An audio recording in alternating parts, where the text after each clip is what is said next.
மிக கொடூரமான பதிலடி கிடைக்கும், பதற்றத்தை அதிகரிக்கும் ஈரானின் தொடர் எச்சரிக்கைகள்.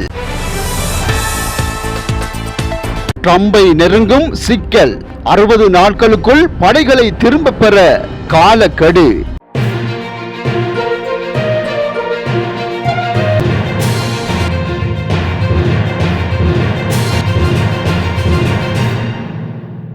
அமெரிக்க ஜனாதிபதி டொனால்ட் ட்ரம்ப் நாடாளுமன்ற அனுமதியின்றி ஈரான் மீது தொடுத்துள்ள தாக்குதல் வரும் மே 1ஆம் தேதியுடன் சட்டப்பூர்வ சிக்கலை சந்திக்க உள்ளது. அமெரிக்காவின் யுத்த அதிகார சட்டத்தின்படி நாடாளுமன்ற ஒப்புதலின்றி படைகளை நிலைநிறுத்தினால் 60 நாட்களுக்குள் அவற்றை திரும்ப பெற வேண்டும். ஈரானின் அணுசக்தி திட்டங்களை முடக்க கடந்த பிப்ரவரி 28 அன்று அமெரிக்கா ஏவுகணை தாக்குதல்களை நடத்தியது. இதனால் ஏற்பட்ட மோதலில் இதுவரை 5000க்கும் மேற்பட்டோர் பலியாகியுள்ளனர். உலக அளவில் கச்சா எண்ணெய் விலை ஒரு பெரல் $110 தாண்டியதால் கடும் பொருளாதார நெருக்கடி ஏற்பட்டுள்ளது. மார்ச் 2 அன்று ட்ரம்ப் இதுகுறித்து அதிகாரப்பூர்வமாக அறிவித்ததால் அதிலிருந்து 60 நாட்கள் கணக்கிடப்பட்டு மே 1 இறுதி நாளாக குறிக்கப்பட்டுள்ளது. இதனை போர் என்று அழைக்காமல் இராணுவ நடவடிக்கை என ட்ரம்ப் கூறி வருகிறார்.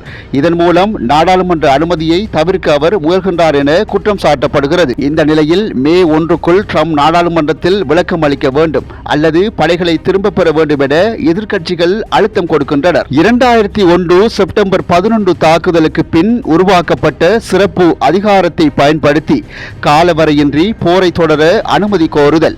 அனுமதியின்றி போரை தொடர்ந்தால் அது அமெரிக்க சட்டப்படி சட்டவிரோதமானதாக கருதப்படும். இது ட்ரம்புக்கு பெரும் அரசியல் நெருக்கடியை உருவாக்கும். ஈரான் மீதான இந்த தாக்குதல் சர்வதேச சட்டங்களை மீறுவதாக ஏற்கனவே கண்டனங்கள் எழுந்துள்ள நிலையில் மே 1ஆம் தேதி உலக அரசியலில் ஒரு முக்கிய திருப்புமுனையாக அமையும் என எதிர்பார்க்கப்படுகிறது. மீண்டும் தொடங்கப்படும் எந்தவொரு விரோத நடவடிக்கைக்கும் ஈரான் தீர்க்கமாக பதிலடி கொடுக்கும் என மூத்த தளபதி ஒருவர் தெரிவித்துள்ளார்.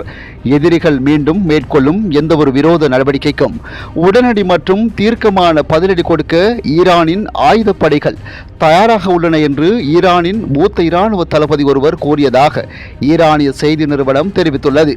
கதம் அல் அன்பியா மத்திய தலைமையகத்தின் தளபதி அலி அப்துல்லாஹி ஹோர்முஸ் நீரிணையின் மேலாண்மை உட்பட இராணுவ துறையில் தெஹ்ரான் மேலாதிக்கத்தை தக்க வைத்துள்ளது என்று சுட்டிக்காட்டியுள்ளார். கள நிலவரத்தை குறித்து அமெரிக்க ஜனாதிபதி தவறான கதைகளை உருவாக்குவதை ஈரான் அனுமதிக்காது என்றும் அவர் மேலும் கூறியுள்ளார்.